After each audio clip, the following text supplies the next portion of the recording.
Charger repairing channel में आप देख सकते हो हमारे पास सिस्टमैन का चार्जर आया है फ्रेंड्स, और इसके PWM जो मॉसफेट होते हैं वो दोनों शॉर्ट हैं। और यहाँ देख सकते हो कि इसकी क्या हालत हो चुकी है, बीच वाली सर्किट ही जल चुकी है फ्रेंड्स।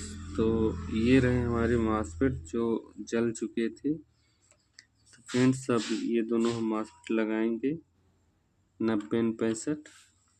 तो देख सकते हो हमारे चार्जर की हालत।